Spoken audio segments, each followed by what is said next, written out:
अस्सलाम वालेकुम। आज की इस वीडियो के अंदर हम डिस्कस करने लगे हैं एक बायोग्राफ़ी को। तो जो राइटर हमने आज चूज़ किया है वो है अहमद अली। तो आज की इस वीडियो के अंदर हम डिस्कस करने लगे हैं अहमद अली की बायोग्राफ़ी को। तो सबसे पहले हम इंट्रोडक्शन ऑफ ऑथर देख लेते हैं, इंट्रोडक्शन ऑफ राइटर देख लेते हैं। तो अहमद अली एक पाकिस्तानी जो हैं वो novelist, poet, critic, translator, diplomat और स्कॉलर थे। इनको मॉडर्न उर्दू स्टोरी का पॉइनियर भी कहा जाता है। ये 1910 में न्यू दिल्ली में पैदा हुए। उन्होंने अलीगढ़ मुस्लिम यूनिवर्सिटी और लखनऊ यूनिवर्सिटी से तालीम हासिल की।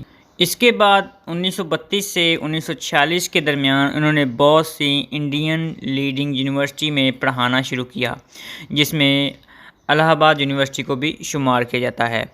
इन्होंने बंगाल सीनियर एजुकेशनल सर्विस को प्रेफर किया और प्रोफेसर के तौर पर ज्वाइन किया। उसके अलावा जो है वो प्रेसिडेंसी कॉलेज कोलकाता को हेड ऑफ इंग्लिश डिपार्टमेंट के तौर पर ज्वाइन किया। ये बीबीसी के रिप्रेजेंटेटिव के तौर पर भी रह चुके हैं और सेकंड वर्ल्ड वार के दौरान इंडिया में डायरेक्टर के तौर पर भी काम कर चुके हैं।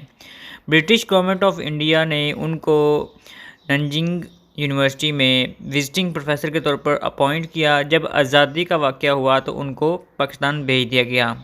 1948 में ये एक कराची में आ गए और बाद में इनको जो है वो पाकिस्तान गवर्नमेंट के लिए फ़ॉरेन जो है वो पब्लिसिटी के लिए डायरेक्टर के तौर पर मुंतखब किया गया। 1950 में उन्होंने पाकिस्तान फॉरेन सर्विस को ज्वाइन किया। ये पीपल्स रिपब्लिक्स जो है उसके लिए पाकिस्तान के फर्स्ट एनवी के तौर पर काम करने लगे। इन्होंने इसी साल जो है वो फॉर्मल डिप्लोमेट रिलेशंस को इम्प्रूव करने की कोशिश की। इन्होंने मोरक्को में एम्बेसी को कायम करने की भी कोशिश की। ये बहुत छोटे थे जब इन्होंने अपने लिटरेरी कैरियर का आगाज़ किया और ये all India progressive writers movement के को फाउंडर बन गए, जहां इन्होंने सज्जाद ज़हीर के साथ मिलकर काम किया। अहमद अली और मोहम्मद अली ज़फ़र ने मिलकर लीग ऑफ प्रोग्रेसिव ऑथर्स को आगाज़ किया, जिसको बाद में आगे बढ़ाया गया और ये फल फूल कर प्रोग्रेसिव राइटर्स एसोसिएशन बन गई।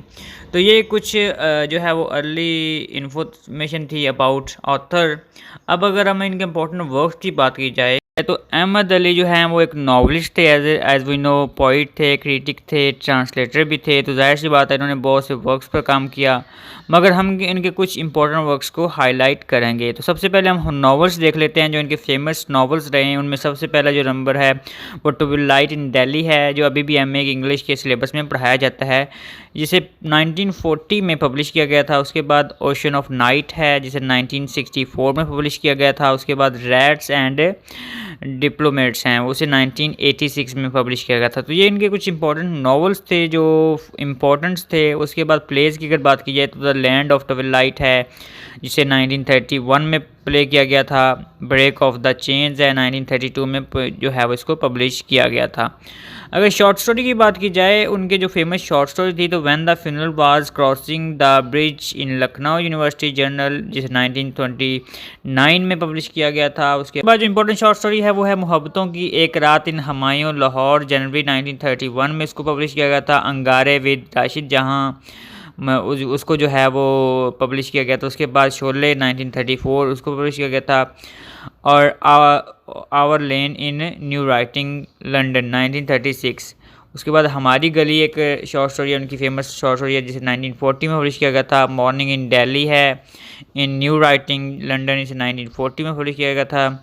उसके बाद कैद खाना है, जिसे 1942 में पब्लिश किया गया था। मौत से पहले 1945। Before death in new directions new उसे कब पब्लिश किया गया था। और फिर न्यूयॉर्क है, जिसे 1956 में पब्लिश किया गया था।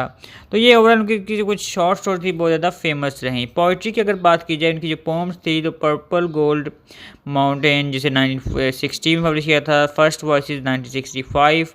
उसके बाद उनकी कुछ सिलेक्टेड पोम्स की एक एडिशन जिसे 1988 में पब्लिश किया गया था। तो ट्रांसलेशन की अगर बात की जाए कि जो फेमस ट्रांसलेशन वर्क थे, तो ये एक ट्रांसलेटर भी थे और इन्होंने मुतजद्दिल जो है वो फेमस वर्क्स को ट्रांसलेट किया। जो जिसमें सबसे पहले जो था द फ्लेमिंग अर्थ है, जिसे 1949 में पब्लिश किया गया था। ये एक एन ऑथोलॉजी है ऑफ सेलेक्टेड जो है वो इंटरनेशनल पोम्स की। उसके बाद जो नेक्स्ट वर्क है इनका ट्रांसलेटिव वर्क है the falcon and hunted bird, the bulbul and the rose, और गालिब उसकी कुछ सिलेक्टेड पोम्स हैं। उसके बाद 21 कुरान अ कंटेम्प्रेरी ट्रांसलेशन है। द कॉल ऑफ ट्रम्प्ट, ये जो है वो आल्सो एक ऑथोलॉजी ऑफ मॉडर्न चाइनीज़ पोइट्री है। तो ये उनके कुछ ट्रांसलेटेड वर्ड थे जो उन्होंने ट्रांसलेट किए, क्योंकि ये ट्रांसलेटर भी थे। उसके बाद लिटरेरी क्रिटिसिज्म की बात की जाए तो उनका जो वर्क था poetry a problem in Allahabad, ये जो है वो यूनिवर्सिटी स्टडीज़ थी। उसका जो वॉल्यूम 1 था उसको 1934 में पब्लिश किया गया था। उसके बाद जो नेक्स्ट क्रिटिसिज्म था आर्ट का तरक्की पसंद नज़रिया, जिसे 1936 में पब्लिश किया गया था। उसके बाद Maxim Gorky as a short story writer in Lucknow university journal, जिसे 1938 में पब्लिश किया गया था। Mister Eliot's penny world of dreams 1941 में पब्लिश किया गया था। उसके बाद फेलियर ऑफ एन इंटेलेक्ट, इसे 1968 में पब्लिश किया गया था। उसके बाद इल्यूजन है, illusion and reality the art and philosophy of Raja Rao in journal of Commonwealth literature, July, उसको कब पब्लिश किया गया था? जुलाई 1968 में। द प्रॉब्लम ऑफ स्टाइल है एंड टेक्निक इन गालिब है, जिसे 1969 में पब्लिश किया गया था। उसके बाद गालिब 2 एसेज हैं जिसके 1969 में पब्लिश किया गया था। उसके बाद द गोल्डन ट्रेडिशन है एंड ये भी एक ऑथोलॉजी है ऑफ उर्दू पोइट्री, इसे 1973 में पब्लिश किया था। तो ये ओवरऑल उनके कुछ क्रिटिसिज्म थे जिनको उन्होंने डिफरेंट अखबार में जो है वो पब्लिश किया था। इनके बहुत से वर्क उर्दू ज़बान में थे, लेकिन ये ज़्यादातर अपने इंग्लिश वर्क की वजह से फेमस थे। उनको शहरत उनके एक नावल जिसका नाम ट्विलाइट इन दिल्ली है उसकी वजह से मिली। ये उनका पहला नावल था। इस नावल में ये इंडिया में कॉलोनियलिज्म की वजह से होने वाले सोशल, पॉलिटिकल, कल्चरल चेंज को हाईलाइट करने की कोशिश करते हैं। तो ओवरऑल ये उनके famous novels, works, poetry, short story, dramas, ये सारे उनके जो लिटरेरी क्रिटिसिज्म ट्रांसलेटेड वर्क थे जो उन्होंने डिफरेंट अखबार में पब्लिश करवाए और बहुत ज़्यादा फेमस रहे। उनमें से हमने कुछ को हाईलाइट किया है। तो ओवरऑल ये राइटर के बारे में, उनके वर्क्स के बारे में एक ब्रीफ सा ओवरव्यू था। अब हम जो है वो अहमद अली को डिस्कस करते हैं as a writer. Ahmad Ali की बात की जाए, Ahmad Ali as a writer, तो अहमद अली एक बेस्ट स्टोरी टेलर और राइटर थे। उनके ज़माने में उर्दू लिटरेचर में राइटर्स के दरमियान बहुत ही कंपटीशन था, मगर उन्होंने इंग्लिश लैंग्वेज में, इंग्लिश में लिखने को तरजीह दी। ऐसा नहीं है कि उन्होंने उर्दू में नहीं लिखा, इन्होंने दोनों ज़बानों में लिखा, मगर इंग्लिश इनका फर्स्ट प्रायोरिटी थी। उनके ज़माने में राइटर का ज़्यादातर फोकस उर्दू ज़बान पर था, मगर उन्होंने इंग्लिश को चुना। इंग्लिश में ये एक जो है वो अपने एक नावल जिसका हम पहले भी जिक्र कर चुके हैं, ट्विलाइट इन दिल्ली की वजह से फेमस हुए थे। उनके फेमस होने के पीछे 2 बड़ी वजूहात थी। पहली तो ये कि उनके ज़माने में उनके साथ कंपटीशन करने वाला कोई राइटर नहीं था। दूसरा ये कि हर कोई उर्दू पर फोकस कर रहा था, जबकि इंग्लिश एक यूनिवर्सल लैंग्वेज थी और उर्दू सिर्फ कुछ लोगों पर बाउंड होती थी, क्योंकि उसे सिर्फ कुछ एक कम्युनिटी के लोग, एक खित्ते के लोग समझ सकते थे। जैसे कि उस वक्त सब कॉन्टिनेंट के लोग जो हैं वो अंडरस्टैंड करते थे। उसमें भी इंडिया और इंडिया और पाकिस्तान वाले, बंगालों की तो अपनी लैंग्वेज थी। जबकि इंग्लिश जो है वो उसको समझने वाले हर मुल्क में, बल्कि हर सोसाइटी में लोग पाए जाते हैं। तो जाहिर सी बात है उसका ऑडियंस ज़्यादा थी, उसकी ट्रैफिक ज़्यादा थी। यही वजह है कि उनके फेमस होने के लिए ज़्यादा एफर्ट नहीं लगानी पड़ी उनको। लेकिन इसका मतलब यह नहीं है कि बिना किसी क्रिएटिविटी के वो फेमस हो गए, और ये अब तक के बेहतरीन राइटर तस्वर किए जाते हैं। उनको इंग्लिश ज़ुबान पर बहुत महारत हासिल थी, उनके पास नॉलेज भी बहुत था और ये बहुत अच्छे स्टोरी टेलर भी थे। उनको अच्छे से इल्म था कि किस तरह सिम्बोलिज़म का इस्तेमाल करना है, और ये इस हकीकत से वाकिफ़ थे कि वो जो है वो लिटरेचर जो हकीकत पर मबनी हो बहुत ही अप्रिशिएट किया जाता है। Literature that based on reality is appreciated in the world. इसलिए उन्होंने रियलिटी बेस्ड स्टोरी को ज़्यादा लिखा। वो फिक्शनल पे बात नहीं करते थे, नॉन फिक्शनल चीज़ों पे बात करते थे। उनके नॉवल में ज़्यादातर जो है वो रियलिटी बेस्ड थे। उनकी स्टोरीज़ किसी भी जो है वो यूटोपियन वर्ल्ड से रिलेटेड नहीं थी, इसलिए उनके लिखे गए वर्क्स आज तक फेमस हैं। ये एक अच्छे स्टोरी टेलर थे क्योंकि उन्होंने अपने लोगों के बारे में लिखा, जैसे कि ट्विलाइट इन दिल्ली में वो अपने लोगों की कल्चर की जो है वो डिके के बारे में लिखते हैं। उन्होंने अपने वर्क्स में प्लॉट को ज़्यादा बेहतर करने के लिए इसमें हिस्टोरिकल जो है वो इंसिडेंट का इस्तेमाल किया है। उसके बाद द स्टोरी ऑफ मिस्टर निहाल है। तो मिस्टर निहाल की कहानी ज़ाहिर तौर पर एक इंडिविजुअल की कहानी है, लेकिन ये मुग़ल एम्पायर के डाउनफॉल को प्रेजेंट करता है। उन्होंने उसके प्लॉट को इस तरह से डिज़ाइन किया है कि रीडर बिना किसी हिस्टोरिकल इल्म को समझे बगैर उसको आसानी से जो है वो समझ सकता है किसको, मिस्टर निहाल की स्टोरी को। ये दिखने में एक सिंपल स्टोरी है मगर ये है ही नहीं, इसमें इन्होंने बहुत से सिंबल को इस्तेमाल किया है और हर सिंबल का जो है वो एक अलग मानी है, हर लफ्ज़ कुछ ना कुछ सजेस्ट करता है और ये हर करैक्टर कोई ना कोई जो है वो सिंबॉलिक जो मीनिंग ज़रूर देता है।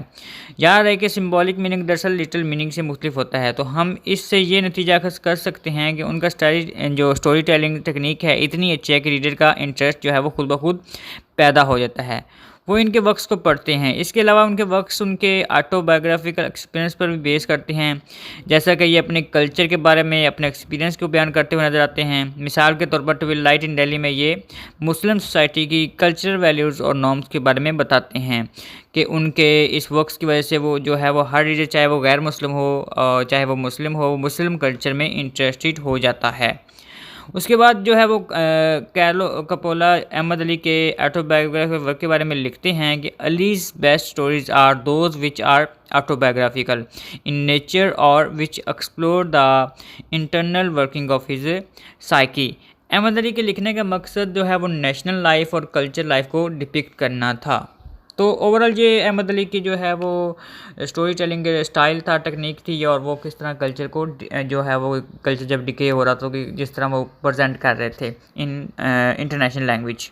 इम्पॉर्टेंट टेक्निक्स की अगर बात की जाए तो जो अहमद अली ने यूज़ की हैं उसकी अगर बात करें तो इससे मुराद ये है कि उसका टेक्निक का मतलब ये होता है कि वो कौन सी जो है वो लैंग्वेज यूज़ कर रहा है, तो उसने किस तरह जो है वो सिंबलिज़म को यूज़ किया। तो सिंबलिज़म से मुराद ये होता है कि हिडन मीनिंग, ठीक है, यानी कि मतलब कुछ होना और लिखा कुछ होना। जैसे कि हमने तौफीक रफ़त के एक पोम का जिक्र किया था अराइवल ऑफ मॉनसून, तो उसमें वो जो है लिटरल मीनिंग कुछ था और जो दूसरा मीनिंग सिंबॉलिक मीनिंग कुछ था। तो सेम एज इट इज़ जो है वो अहमद अली अपने वर्ड्स के अंदर, अपने वर्क्स के अंदर जो है वो सिंबलिज़म का यूज़ करता है और इनका नावल ट्विलाइट इन दिल्ली एक बहुत अच्छी मिसाल है। इसमें उन्होंने बेशुमार सिंबलिज़म को इस्तेमाल किया है। मिसाल के तौर पर ब्रूम अंडर द बेड को जो है वो सुपरस्टिशंस बुलेट के सिंबल्स के साथ उन्होंने डिस्कस किया है। घर के जना जो है मर्दाना जना डिवीजन से मुराद एक वुमेन की जो है वो मेंटरी वैल्यू है और सप्रेस्ड वुमेंस, और उसको बहुत ज़्यादा दिखाया हुआ है। उसके बाद मस्तरी बाई जो है उससे मुराद जो है वो मुस्लिम सोसाइटी है। मैं उसको मुस्लिम सोसाइटी में जो मर्दों का डबल स्टैंडर्ड है उसको डिस्कस किया गया है। और उसके बाद जो है वो असगर का इंग्लिश सुनने का और पहनने से मुराद उसका ब्रिटिश कल्चर को एक्सेप्ट करना था, क्योंकि जब उसने उनके लिबास को एक्सेप्ट कर लिया तो मतलब उसके कल्चर को और उसके सिस्टम को कबूल कर लिया था। उसके बाद जो नेक्स्ट सिंबल जो टेक्निक को इस्तेमाल किया हुआ है अहमद अली ने वो है रियलिज़म। उन्होंने रियलिज़म का भी बहुत अच्छे से यूज़ किया है। उन्होंने हर करैक्टर और ऑब्जेक्ट को रियलिस्टिक तौर पर पेश किया है, चीज़ें जैसे थी उन्होंने वैसे ही पोर्ट्रे की, दूसरे राइटर की तरह चीज़ों को बढ़ा चढ़ा कर पेश नहीं किया, एग्जैजुरेशन नहीं की। उनके वर्क्स में चाहे कोई ऑब्जेक्ट हो, सीन हो या करैक्टर हो, ऐसा लगता है जब वो बहुत ही जैसे वो इनके साथ फील कर रहा होता है कि वो उस टाइम पीरियड में है, क्योंकि वो बहुत ही रियलिस्टिक तरीके में उसको प्रेजेंट किया गया है। उसके अलावा उन्होंने अपने रीडर्स को रियलिटी बताने की पूरी कोशिश की है, चाहे वो उनकी कल्चर के जो है वो अगेंस्ट हो। जैसे मुस्लिम की उन्होंने बातें की, मुस्लिम के बारे में बताया, तो आल्दो वो खुद मुसलमान थे लेकिन उन्होंने रियलिटी बताई, चाहे वो उनके रिलीजन के अगेंस्ट क्यों ना हो, चाहे उनके कल्चर के अगेंस्ट क्यों ना हो। उन्होंने अपनी सोसाइटी के इवल को छुपाने की कोशिश नहीं की, उन्होंने उनको वैसे ही डिस्क्राइब किया है जैसे वो थी। अगर वो बुरी थी तो उनको बुरा बताया है, अगर वो अच्छी थी उनको अच्छा बताया है। अहमद अली को इंग्लिश सीखने पर जो है वो बहुत इंटरेस्ट था, वो उसको इंग्लिश सीखना चाहता था। उसकी वोकैबुलरी बहुत ही स्ट्रॉन्ग और फ्लेक्सिबल थी। उन्होंने वर्ड्स का इस्तेमाल अपने एक्सपीरियंस के अकॉर्डिंग किया। उन्होंने उर्दू वर्सेस को इंग्लिश में ट्रांसलेट किया। उर्दू उनकी मदर टंग थी, लेकिन इसके बावजूद उन्होंने नावल इंग्लिश में लिखा। अगर कोई भी नॉर्मल राइटर इस तरह से वर्ड को ट्रांसलेट करे तो उसके लिए बहुत मुश्किल हो जाता है, लेकिन जो अहमद अली था वो एक अच्छा ट्रांसलेटर भी था। और ट्रांसलेशन के लिए किसी दूसरी लैंग्वेज का नॉलेज होना नहीं बल्कि उनके कल्चर का नॉलेज होना बहुत ज़रूरी होता है, तो इसलिए उन्होंने बड़ी महारत से काम किया और इन्होंने बहुत सी खूबसूरती से पाकिस्तानी कल्चर को एक सैंकड़ ज़ुबान में बताया और सैंकड़री ज़ुबान में बयान किया। एक राइटर के तौर पर इनका कोई सानी नहीं था। तो ये ओवरऑल उनके टेक्निक्स थी कि किस तरह वो राइटिंग को रिप्रेजेंट करते थे और अपने नॉवेल्स को जो है वो उसमें किस तरह जो है वो सोसाइटी को रिप्रेजेंट करते थे और लिटरेचर को उन्होंने अच्छे से प्रेजेंट किया। तो ये ओवरऑल उसकी टेक्निक्स के बारे में था। अगर हम थीम्स की बात करें तो इन हिज वर्क जो थीम इंपॉर्टेंट थीम थे, तो इनके वर्क्स में बहुत से थीम जो हमें देखने को मिलते हैं। हम थीम्स की डिटेल को डिस्कस नहीं करेंगे, बल्कि थीम्स बताएंगे कि कौन कौन से थीम्स हमें कहाँ कहाँ नज़र आते हैं। तो कल्चरल क्लैशेस हमें उनके वर्क्स के अंदर नज़र आता है कि वो इस थीम्स को प्रेजेंट कर रहे होते हैं अपने राइटर्स के अंदर। डिप्रेशन ऑफ सेक्सुअलिटी है, कंक्लूनिज्म एंड इंपीरियलिज्म है, उसके बाद कल्चरल हाइब्रिडिटी है, मॉरल डिसोल्यूशन है, नेशनलिज्म है, ऑडियन जो है वो, उसके बाद एलिनेशंस है, जेंडर रोल्स हैं, नस्टोल्जिया है, नस्टोल्जिया पे भी बात करते हैं, passage of time and empire है, और डोमेस्टिक कल्चर है। मुतअद्दिद थीम हमें अहमद अली की राइटिंग में ज़्यादा देखने को मिलते हैं। इन शॉर्ट अहमद अली एक मल्टी टैलेंटेड इंसान थे। उनको पाकिस्तानी लिटरेचर का फादर भी कहा जाता है। ये हकीकत पसंद थे और ये चीज़ों को वैसे ही डिस्क्राइब करते थे जैसे वो थे। उनको चीज़ों को बढ़ा चढ़ाकर जो है वो पेश करना बिल्कुल भी पसंद नहीं था। ये अपनी कल्चर की खामियों को छुपाते नहीं थे और ये उनको बुराइयों को भी हाईलाइट करते थे। ये एक बाइलिंगुअल राइटर थे। इन्होंने इंग्लिश और उर्दू दोनों ज़ुबानों में लिखा, लेकिन ये मशहूर इंग्लिश में लिखने की वजह से हुए थे, क्योंकि ये इंग्लिश की वैल्यू को जानते थे। इसलिए इन्होंने इंग्लिश लैंग्वेज को लिखा, क्योंकि इंग्लिश इस वक्त एक टारगेट लैंग्वेज एक इंटरनेशनल बनने जा रही थी। तो ये लोगों को जो है वो एड्रेस करना चाहते थे एक बड़े लेवल पे। तो ये ओवरऑल अहमद अली की बायोग्राफी थी। जो अहमद अली जो है वो एक पाकिस्तानी राइटर थे। पहले वो सब कॉन्टिनेंट में रहते थे, लेकिन बाद में जो है वो शिफ्ट करते कि पाकिस्तान आ गए थे। तो ये ओवरऑल एक पाकिस्तानी राइटर की बायोग्राफी थी। तो आज की वीडियो में बस इतना ही। शुक्रिया, अल्लाह हाफिज़।